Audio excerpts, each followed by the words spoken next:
Hello and welcome to week 2 of Friday Football Fever. I'm Jeff Jones, and guys, we are hoping to set a record tonight. Highlights from 15 games are on the menu. To my knowledge, that's the most we have ever done on this show. You guys ready for a special one? Buckle up. We're starting things off with our game of the week, as we always do. Liberty Hill and its unique and awesome slot T offense versus Hutto and its unique and awesome Hippo mascot. Hutto is an extremely talented team. This is going to be a tough matchup for us, but we're looking forward to it. You have a great program in Liberty Hill.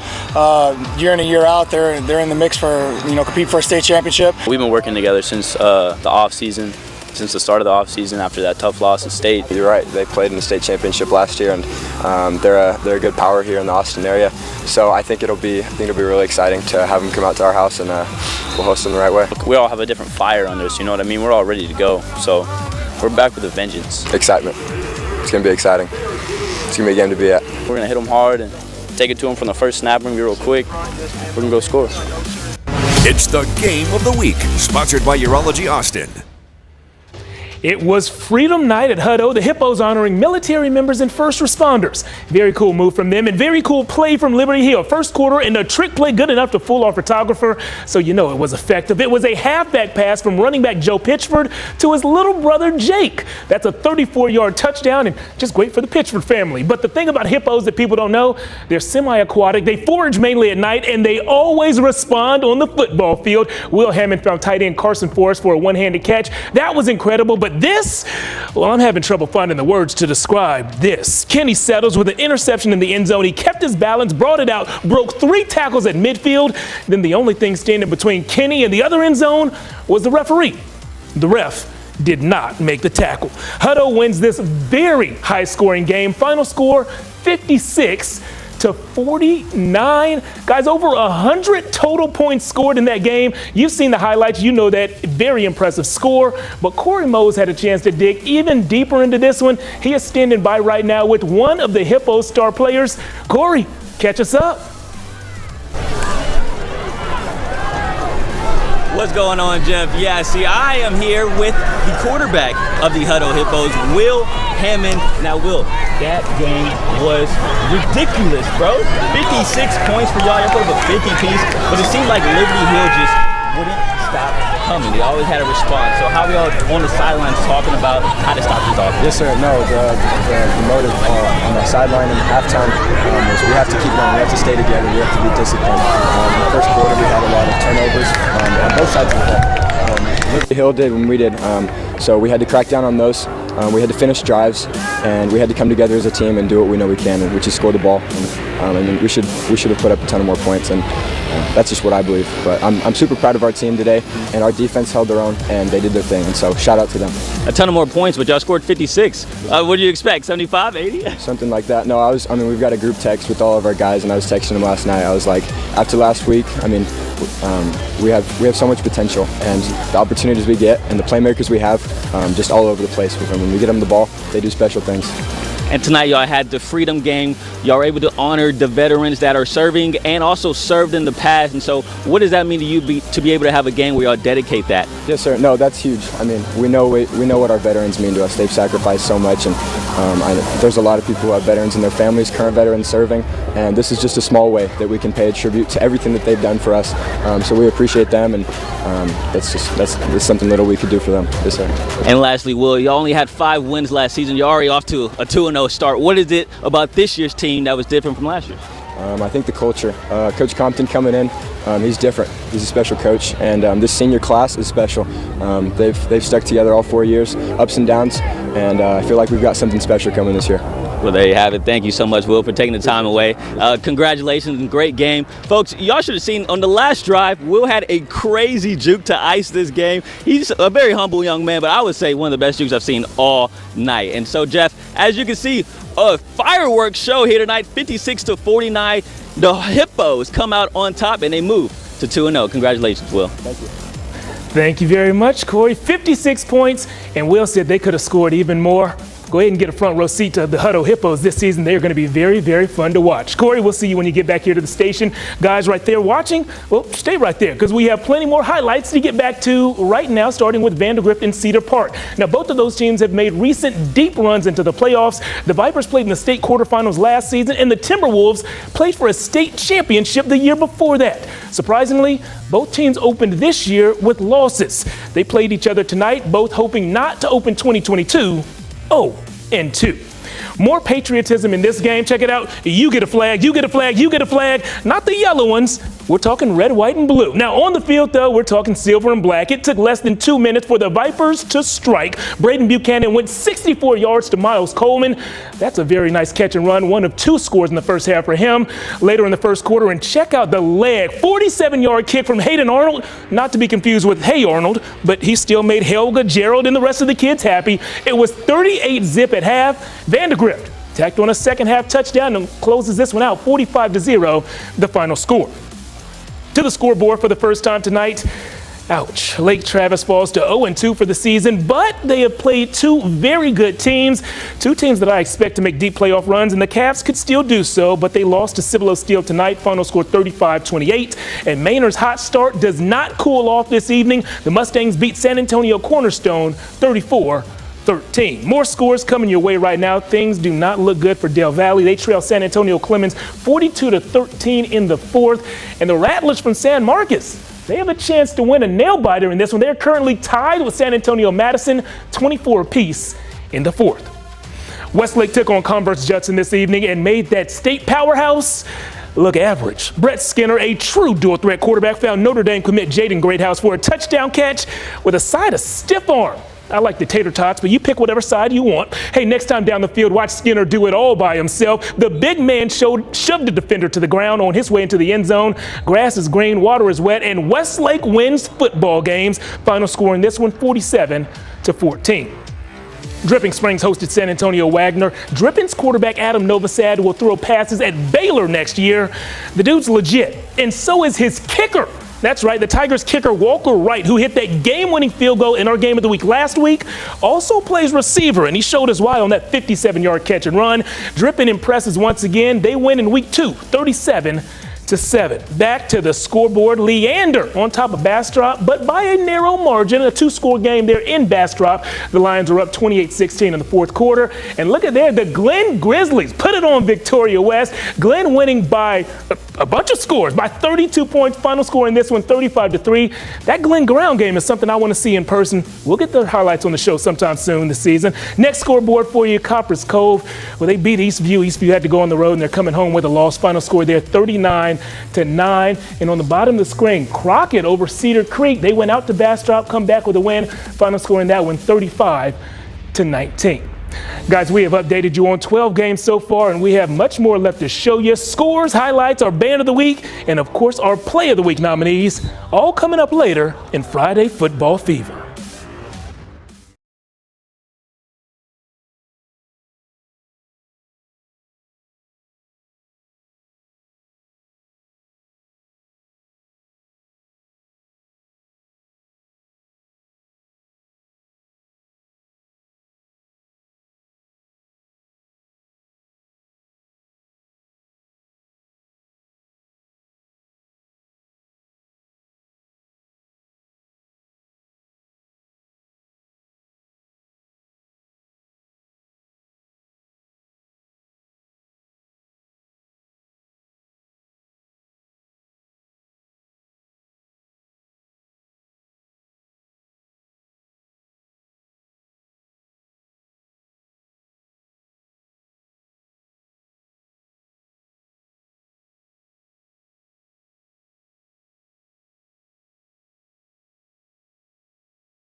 Welcome back to Friday Football Fever. It is time to welcome my friend Tyler Feldman. What's going on? Hey, not much, man. It's another Friday night. We really have is. games all over it. I don't know if you heard, but we're setting a record tonight.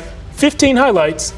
So let's keep it going. Yeah, all right? I love highlights, man. Uh-huh. There's a lot going on here with a lot of different games, and one of the more impressive games was last week against the guys at Round Rock opened the season with the win over Weiss, team that won 10 games. And just watching that Round Rock game, Jeff, from last week makes me think this House of Dragons plans to ride its running game and some defensive play makers back to the 6A state playoffs and maybe even a seat on that Iron Throne. Yeah, you're speaking my language now. A little Game of Thrones references? Yeah. I like that. And Round Rock fans will like this. The Dragons defensive coordinator must have been yelling Dracarys before this play because Jalen Gilbert lit it up. Jalen got the pick. He took it all the way back to King's Landing. You know where that is, Tyler. Yes. You're of crushing course, this. The end zone. That tied the game at 14. Second quarter, and Mason Cochran found Aiden Sterling on the right sideline. Watch Aiden run like those White Walkers are chasing him. They ain't going to get him. The Dragons led 31-17 at the half. They win this one big, 52-31. Jeff, that was beautiful. Over at the Palace, Austin High battling Westwood, not to be confused with Westworld. The Warriors 10-1 all time against the Maroons. Their only win coming back in 2010. And much like my time in AP Calculus, the Warriors didn't have many answers for this guy. 44, Will Peeler. If there's a will, there's a way. Just look at Peeler breaking through that line for a couple of big sacks. That defense turning into offense. John Latham drops back, steps up, buys just enough time. Get rid of it! Finds Ethan Toney in the back of the end zone for 6. Not enough, the Warriors march right back downfield. Anais Vance, refrigeration. Barrels his way in. Westwood hangs on for the close win, 20-17. Was Phyllis there? Probably. Okay, you know right. she was there. Big Vance gal. Yeah, more scores heading your way. This is one score right now. Lampasas, you got to like that. The Badgers win this one 48-0, a shutout win for them. First win of the season. Let's keep some more scores going your way. A little private school action here. Well, one team, private school winners there. Hyde Park beats Navarro 55-7. Lhasa and Maynard New Tech. That one's moving slowly. Maybe we're going to reach out for another score update and see what we can get. But 40-10 in that game. Maynard New Tech in firm control last time we checked. You know, Phyllis, the actress who plays Phyllis, she was a high school cheerleader. Little fun fact. Maybe she was out there probably. Juicy matchup at Burger Stadium. Elgin already has more wins this year than they did all of last year. Tonight, taking on Aikens. Opening quarter, all catch. Nathan Lewis, airmail on the money. Jeremiah Harvey there for the touchdown grab. 7-0. Later, the first Cats now up 2 scores. Lewis calls his own number. That's a QB keeper. Makes it 21-zip as Elgin. How about the Wildcats improved to 2-0 winners, 38-7 over the Eagles. Love a turnaround. Hey, up in Georgetown, the Eagles hosted Vista Ridge, and this game only had huge plays. First, Georgetown running back Andrew Petter put a few defenders on the ground without even touching them. That is a 56-yard score. Then came an early nominee for play of the season. Quarterback Jackson Harrell dropped the ball, picked it up, then sent it deep. It bounced off a defender's hand, and then Tanner Brosey pulled in a one-handed grab after the deflection. That's just like I used to do back in the day. Nice play, but Georgetown wins this one, 41-27. Some more scores. High-scoring affair out in wine country tonight. 6-0. Canyon Lake, shutout. As for Llano and Burnett, Yellow Jackets sting the Bulldogs, 29-21. We've got more scores. Brownwood, big time win over Marble Falls, 55-16. And then you're looking at the Ducks of Taylor about to beat Rockdale. Quack. That game's in the fourth quarter. Quack, quack. Ducks fly together. And Mr. Ducksworth, 55-41. Let's get right back to those highlights. How about it? McNeil hosting Pflugerville, and I like this first shot. Not only do we get to watch Mavs running back Kalen Cooper take off for a 98-yard touchdown, but we also get to watch his coaches and teammates react. They were hanging with Mr. Cooper in the end zone. Pflugerville responded, though, with a screen to Matthew Tryon Jr., and Matthew was trying not to get tackled. Mission accomplished. He's going to go ahead and take this one in. The score is tied 7-7 in the second. McNeil then scored the next 41 points. That's a heck of a streak there. They win this one 48-7.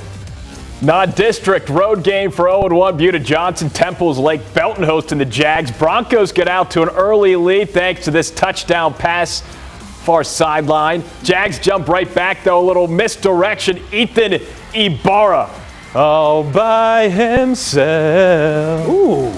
Touchdown Jags, but it's Lake Belton who belts out and sings victory, 41-34. Are we getting the falsetto in the next highlight? I'll try my best. I appreciate that.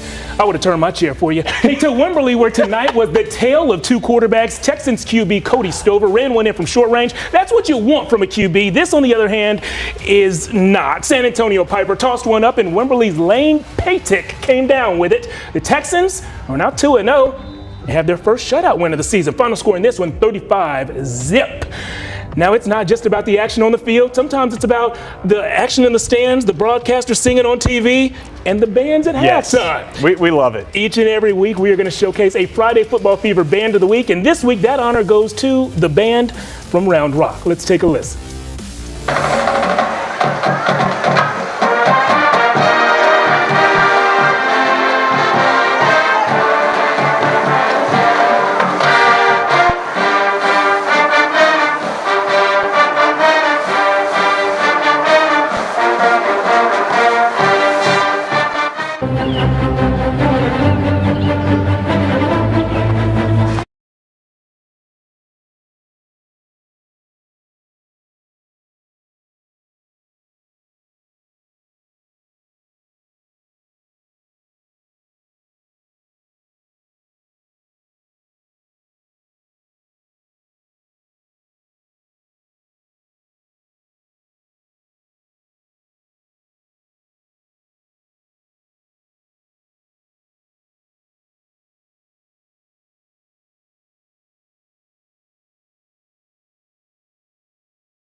Welcome back to Friday Football Fever. He's Tyler, I'm Jeff, and Tyler, one of my most impressive performances that I saw last week came from a receiver from Gerald. Yeah, Jocks Bradley finishing the day with over 260 yards receiving last week. Also had 3 touchdowns. Best numbers in all of Central Texas through week 1. The Cougars, what do they have in store tonight? What would we see from Jock and Encore? Maybe, let's hope, getting Giddings. Just thinking about it. The Buffaloes of Giddings trying to do what Lano couldn't do last week, and that stopped Jock early on. Colby Clemens up the gut. Buffaloes punch first. Cougars with the ball now. Andrew Nebel. Room to run, opts for the pass, though. Connect with our guy, Jock. There he is. The catch, the yak, and that's how it's done, son. Pushed out at the 2. Cougars later find that paid earth, though. It's Giddings, though, who gets paid with the win, 21-14. McCallum traveled south to play Lehman tonight, and apparently both teams brought the same playbook. Lobos quarterback Noah Long tucked this one and took it off left tackle in for the QB sneak. And since that worked for Lehman, I guess McCallum said, you know what? We'll try that too. Knight's Zayed Al-Abdali took the direct snap, looked for some room in the middle before he bounced off left tackle. 50 yards later, he was in for 6. This one stayed close all through the 4th. The final score in this one, Lobos win by a field goal, 24-21.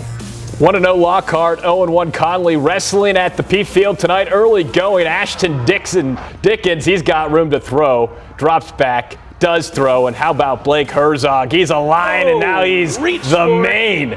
How about that catch? Sensational. 10-0 Lockhart. Later, Lions back with the rock, and Sean McKinney's like, I'm ready to rock and roll. Breaking tackles, following blockers, and yeah, no one's catching him. 37-yard rumble. Lions roar to their first ever win over Conley, 37-12. Let's keep this thing rolling. Lago Vista gave up 71 points in a loss last week to Cameron Yo. Tonight, those same Vikings looking to tighten up that defense against Little River Academy. Here are those Vikings charging downfield. Wyatt Herring handling the pigskin, buzzing beautifully behind his offensive line. He later finds the end zone as the Vikings are currently up in this one, 37-23 in the fourth quarter. We'll have much more to get to here on week 2 of Friday Football Fever. Don't go anywhere. This summer,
It's the Athlete of the Week, sponsored by Abacus Plumbing, Air Conditioning, and Electrical.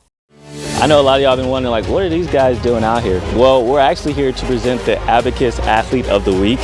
And so can I get Johnny Murin to step up for me? Yeah, I know, crazy, right? Congratulations. Okay, you've been called a servant leader. You're one of the captains on the team. And so why is it so important to you to set that example off the field? It's important to set that example because, like, I was here since the day we started, and I like showing all these other young kids what it is to being a team leader. Sorry, I'm a bit nervous, but I'm excited. Yeah, just being a leader is what I'm, I was kind of not destined to be, but was hoping really to be. And I saw last week you were able to talk to your boys in front of the classroom. What was that moment like for you? Oh, it was very nerve-wracking, like it is now. I kind of stuttered a little bit, like I'm doing now, but I'm able to overcome my fears. That's one thing I learned to do, is overcome my fears. I see you on Twitter and social media. I see in the back of y'all shirts on practice, #UTD. What does that mean to you in this game? It's unity, toughness, and discipline. We're all one big family, one big team, and we all, as you can see, we all show it in our hearts and everybody. And why is it so important as a senior to set that example for all the young kids on the campus? Because I want to leave it here. I want to leave it on this field, because showing an example and being a team leader will help continue the UTD unity, toughness, and discipline to all the other younger kids in the program that we're going to have later on in life. So, one more time for Johnny.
It's the Big Save of the Week, sponsored by Austin Telco.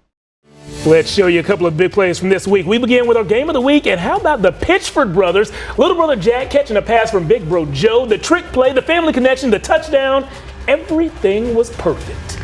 Jeff, pitch it over to me. You know I'm a fan of the big play, and this right here is the big play. Ashton Dickens tossing it up, Blake Herzog. Are you kidding me?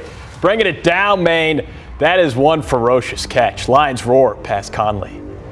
Last nominee, and this play was insane. It started as bad as it gets with a fumble, then came the lob, then the tip, and an amazing one-handed grab. Tanner Brosey said, "Bros, did you see what I just did?" Yes, Tanner, we did. You made it on KVU. You have one of our Play of the Week nominees. Guys, now it's time for you to go online and check on my Twitter page at Jeff Jones Sports. You'll see the poll that I just created. Let us know which play deserves to be our Play of the Week. For Tyler and Corey, I'm Jeff. We'll see you back here on KVU tomorrow with Longhorns updates. At Foundation Support Specialist, we are